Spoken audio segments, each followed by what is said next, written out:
চাঁপাইনবাবগঞ্জ একটা ঐতিহ্যবাহী জেলা। এই জেলায় এক সময় মোগলের রাজধানী ছিল।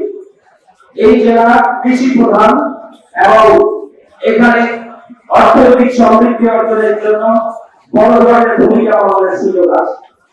এই জেলায় আমাদের আম, কাঁচা এবং ঐতিহ্যবাহী রেশম শিল্প রয়েছে, যেটি আমাদের সমৃদ্ধ করা দরকার এবং এটাকে দেশের অর্থনীতিকে এগিয়ে নেওয়ার জন্য ভূমিকা পালনের সুযোগ রয়েছে। এখানে আম চাষের যে ব্যবস্থা রয়েছে, এখন পর্যন্ত চাঁপাইনবাবগঞ্জে আমের বহুমাত্রিক ব্যবহার দেশে এবং বিদেশে নিশ্চিত করার জন্য ম্যানমেড ইন্ডাস্ট্রি এখন পর্যন্ত গড়ে ওঠে নাই। আমরা অবহেলিত। চাঁপাইনবাবগঞ্জ হচ্ছে আমের রাজধানী, সুতরাং এই জায়গায় এখন পর্যন্ত ম্যানমেড ইন্ডাস্ট্রি গড়ে ওঠে নাই। আমরা আপনারা জানেন একটি প্রকল্প নেওয়া আছে, যে প্রকল্পটি রহমানপুরে। এখানে আমাদের আমরা ভাইরা আছেন, নাচুলের ভাইরা আছেন, সমর্থনের ভাইরা আছেন। আমরা চাঁপাইনবাবগঞ্জ নিয়ে কাজ করি। রহমানপুরে একটা মেগা রেল স্টেশন আধুনিক করার কথা, যেখান থেকে খুব কম দূরত্বে নেপালের ট্রেন যোগাযোগ রয়েছে, ইন্ডিয়া হয়ে নেপালের ট্রেন যোগাযোগ রয়েছে। সুতরাং আমরা রহমানপুরের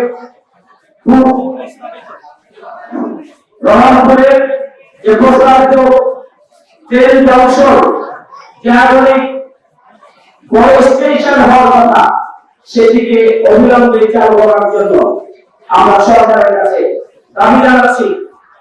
আমরা অনুরোধ করতে চাই, আমরা শুধু অনুরোধ করে শেষ করতে চাই না। আমাদের আন্তনগর ট্রেনের দাবি আমাদের আজকের প্রধান প্রতিবাদ, আমাদের প্রধান দাবি। কিন্তু আমাদের দাবি হচ্ছে আন্তনগর ট্রেনের পাশাপাশি এই রেল স্টেশনকে উন্নত এবং আধুনিক করতে হবে। এখানে রেল জংশন করতে হবে, যাতে করে ট্রেন যত পরিমাণে এখানে আসুক না কেন যেন কোন ধরনের জটের সৃষ্টি না হয়, সেই ব্যবস্থা করতে হবে। আমরা দাবি জানাতে চাই, সোনামসজিদ পর্যন্ত যে রেল লাইন, সেই রেল লাইনের দাবি অবিলম্বে পূরণ করার জন্য কার্যকর পদক্ষেপ গ্রহণ করতে হবে। আমরা সোনামসজিদ পর্যন্ত আর শুধুমাত্র 4 লেন চাই না, আমরা চাই 6 লেন। প্রতিদিনের সংক্রমণ শোনা যায়, বছরে মৃত্যু মিছিল আমরা দেখতে পাই। সুতরাং সেখান থেকে দেশে চাঁপাইনবাবগঞ্জের জনগণকে সুরক্ষার জন্য, নিরাপত্তা দেওয়ার জন্য এবং চাঁপাইনবাবগঞ্জের মতো একটি জেলা যেখানে উৎপাদনশীলতা রয়েছে, এখানে একটি অর্থনৈতিক অঞ্চল গড়ে তোলা উচিত। কিন্তু এখন পর্যন্ত চাঁপাইনবাবগঞ্জে কোনো অর্থনৈতিক অঞ্চল গড়ে ওঠে নাই। এখানে আমাদের সোনামসজিদ স্থলবন্দর রয়েছে, নেপালের সাথে ট্রেন যোগাযোগ রয়েছে। সুতরাং এখানকার আম, রেশম, এরপরে হচ্ছে ধান সহ এখানকার যে বড় বড় উৎপাদনগুলো রয়েছে, সব মিলিয়ে আমরা যদি চাঁপাইনবাবগঞ্জকে নিয়ে একে একে আমাদের দাবিগুলো পূরণের জন্য আমরা পদক্ষেপ গ্রহণ করতে পারি। আমি বিশ্বাস করি বর্তমান সরকার চাঁপাইনবাবগঞ্জের প্রতিটি দাবিগুলো পূরণ করতে ব্যর্থ হবে। আমরা আজকে যে সমাবেশ করেছি, আমি মনে করি চাঁপাইনবাবগঞ্জের সকল রাজনৈতিক দল, সামাজিক সংগঠন, পেশাজীবী সংগঠন এবং রাজধানীতে আমরা যারা আছি, সবাই মিলে আমরা একটা সমন্বয় কমিটি গঠন করে চাঁপাইনবাবগঞ্জের দাবি পূরণের জন্য আমরা ঐক্যবদ্ধভাবে বৃহত্তর কর্মসূচি আমরা অগ্রসর হব। আমাদের এরপরে কর্মসূচি হবে প্রেস ক্লাবে আমরা মানববন্ধন করে আমরা উপদেষ্টা মহোদয়ের সাথে সাক্ষাৎ করব। উপদেষ্টা মহোদয় যদি আমাদের দাবি পূরণ করতে কালক্ষেপণ করেন, তাহলে প্রধান উপদেষ্টার সাথে আমরা সাক্ষাৎ করে আমাদের দাবি আদায় আমরা নিশ্চিত করব।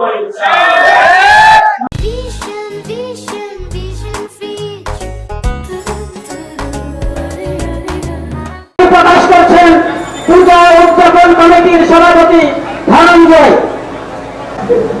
যে আন্দোলন আমরা শুরু করেছি, বিশেষ করে এখানে আমাদের যে আন্দোলনের চাপাইনবাবগঞ্জে আমরা যে আন্দোলন শুরু করেছি, যতক্ষণ পর্যন্ত আমরা আন্দোলনের সম্মুখীন হব, আমরা চাপাইনবাবগঞ্জের জেলার লোক সবকিছু করে মনোভিলাস পূর্ণ হয়, এগুলো আমার সংক্ষিপ্ত বক্তব্য শেষ করছি। শান্তিপূর্ণ অবস্থা ও জেলা করছে। সম্মানিত উপস্থিতি, আপনারা জানেন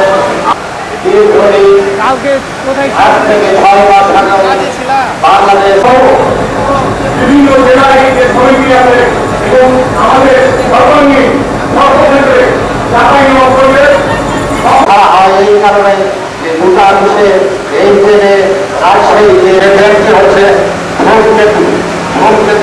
ঢাকা থেকে দুটা হইতে ধন্যবাদ জানিয়ে আমি আমার সংক্ষিপ্ত বক্তব্য শেষ করছি এবং নাগরিক কমিটির পক্ষ আনন্দিত হবেন আমাদের কিছুক্ষণের মধ্যে নিউইয়র্কের আমার মনে আছে তখন চাপাইনবাবগঞ্জে ভিক্ষা দিতেন যে আন্দোলন হয়েছে, এটা কখন শেষ হয়নি।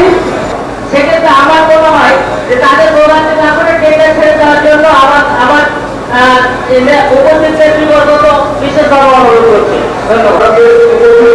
এই করোনা ব্যক্তিরা আমাদের জন্য উপহার দিয়েছিলেন। আমরা আশা করতে পার যে 4টা ট্রেন আছে, অন্তত 2টা ট্রেন আমাদের সকালে আছে, আন্দোলন চলছে। আমরা তাদের সাথে একত্রতা প্রকাশ করেছি। গতকাল রাতে আপনাকে মিটিংও করেছি। এই জেলার মানুষের খাবার দাবি যেন আমরা আদায় করতে পারি, একত্রে আদায় করতে পারি, এই জন্য আমাদের ঐক্যবদ্ধ হবে। গোটা জেলাবাসীকে এই আন্দোলনের সাথে যুক্ত হতে হবে। এই চাপাইনবাবগঞ্জ বাসীকে যে বৈষম্যের মধ্যে রেখেছে ঢাকার নেতৃবৃন্দরা, এই বৈষম্য ইনশাআল্লাহ এই ঐক্যবদ্ধ আন্দোলনের মাধ্যমে আমরা ভেঙে ফেলবো। আমাদের সরকার আপনাকে জানাতে চাই যে চাপাইনবাবগঞ্জ জেলা সারা বাংলাদেশের 3য় বৃহত্তম আয়ের জায়গা, অথচ আমাদের কাঠামো অবকাঠামোগত কোনো পরিবর্তন হয় নাই। এই পরিবর্তনের জন্য বিশেষভাবে অনুরোধ থেকে গতকালকে দেখেছেন হাজার লোক, আজকে